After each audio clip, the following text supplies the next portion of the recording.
आज Buddhism India channel, जो कि एक प्राचीन सोच पर आधारित प्राचीन इतिहास बताने के लिए आने वाली भविष्य बच्चों को बताने के लिए मैं आपके सामने महान सम्राटों के सम्राट अशोक जयंती के उपलक्ष्य में भारत की और सम्राट अशोक के बारे में कुछ बताने जा रहा हूँ, जो कि अत्यंत महत्वपूर्ण है। उससे पहले मैं आपको अपना परिचय बता देता हूँ। मैं संदीप सिंह पिछले विगत 10 साल से समाज में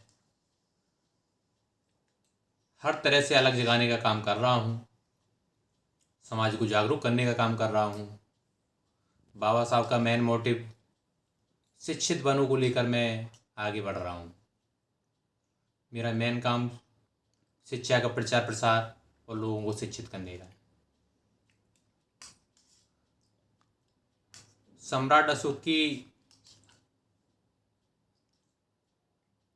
जयंती पर आपके सामने कुछ बातें रख रहा हूँ मैं। आपने एक गीत बहुत ही अच्छे से सुना होगा, अक्सर सारे लोग सुनते हैं, यहाँ डाल डाल पर सोने की चिड़ियाँ करती हैं बसेरा, ऐसा भारत देश है मेरा, ऐसा भारत देश है मेरा। ये भी आपने सुना होगा कि भारत देश कभी सोने की चिड़िया था, भारत देश विश्वगुरु था।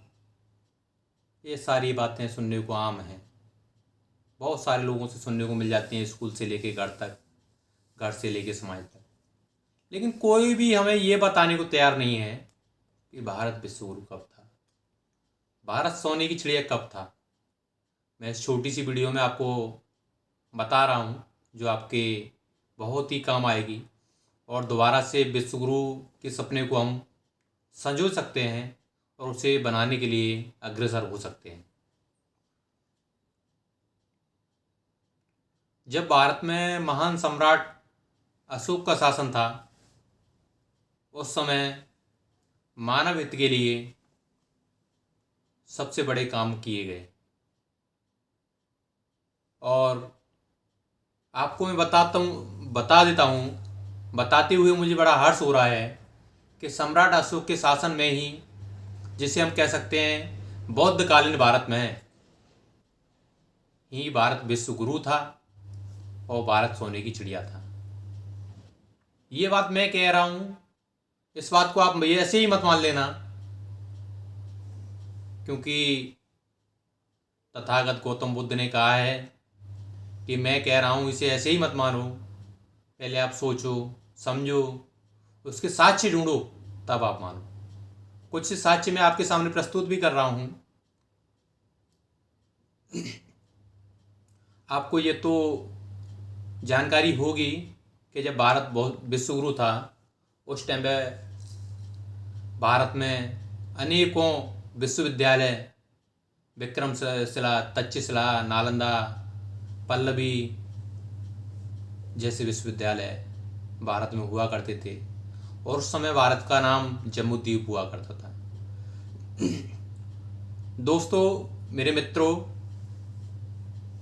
उस समय का भारत किसी इंदु बिंदु का भारत नहीं था।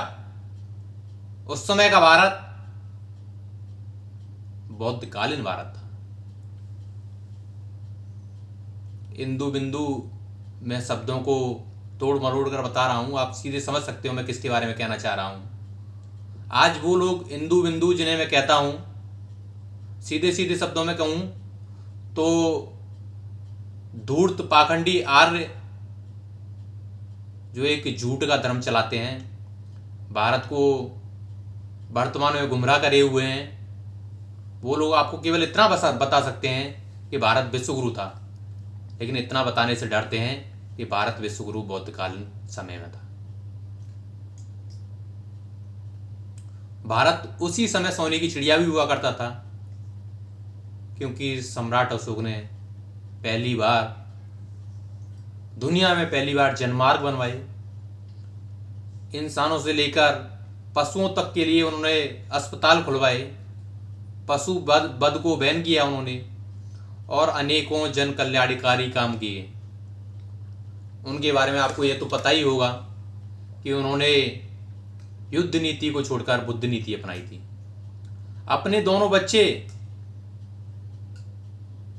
बेटे और बेटियां, बुद्ध धम्म की शिक्षा के लिए दान कर दिए थे, जो कि विदेशों में धम्म को लेकर गए। तो दोस्तों, ज़्यादा बड़ी वीडियो नहीं बताऊंगा, मैं आपको बनाऊंगा। बस छोटी सी बात में, बहुत बड़ी बात मैं आपको बताने जा रहा हूं कि एक बौद्धकालीन भारत एक ऐसा भारत था जिसमें इंसान इंसान से प्रेम करता था, बड़ी ही मोहब्बत से रहता था और एक दूसरे के प्रति मैत्री भावना थी। उसी मैत्री भावना को बनाकर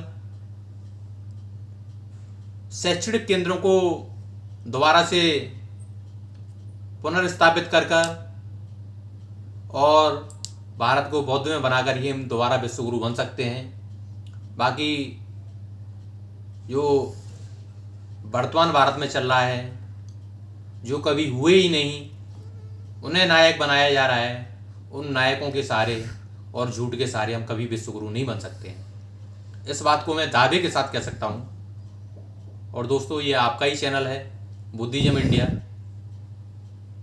आप भारत की जानकारी, नए नए न्यूज और सकारात्मक के साथ में मानवता, मैत्री भाव की जानकारी के लिए अपने इतिहास के आईने को देखने के लिए बुद्धिज्म इंडिया को सब्सक्राइब करें और फॉलो करें। धन्यवाद मित्रों।